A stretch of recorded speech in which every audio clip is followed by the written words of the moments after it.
90 days programme లో భాగంగా మనం కాగ్నిటివ్ డెవలప్మెంట్ యాక్టివిటీ కింద 0 నుంచి 9 వరకు నంబర్స్ ని మనం అరేంజ్ చేయాలి. దానిలో కొన్ని మనకు తెలుసు. 0 నుంచి 9 వరకు నంబర్స్ చెప్పండి.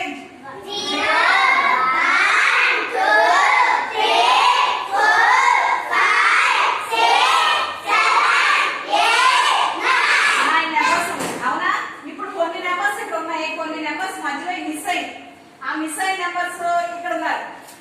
వాళ్ళ దగ్గర ఏ నెంబర్ వస్తుందో ఆ నెంబర్ తీసుకెళ్ళి అక్కడ అరేంజ్ చేయాలి. ఓకేనా? రెడీ? ఒక్కొక్క ఇప్పుడు నీ దగ్గర ఏముంది? ఆకాంక్ష నెంబర్ చూపించు. 0, గౌతమ్ 1, స్టీఫెన్ 3, విద్య ఎంత? 5 చూపించాలి. ఇదెంత? 7, 9 నెంబర్స్ ఉన్నాయి ఇక్కడ. అవునా? శశి నాకు ఇచ్చేసి ఇప్పుడు అక్కడ ఏమేమి నెంబర్స్ మిస్ అయినాయో నువ్వు చూడాలి. చూసుకో. ఫస్ట్ 0 తర్వాత ఏమొస్తుంది? 2 ఎక్కడ ఉందో చూడండి. మీ స్లేట్స్ చూపించండి ఒకసారి. మీ స్లేట్స్ చూపించండి. ఇప్పుడు ఎక్కడ ఉంది 2 అక్కడ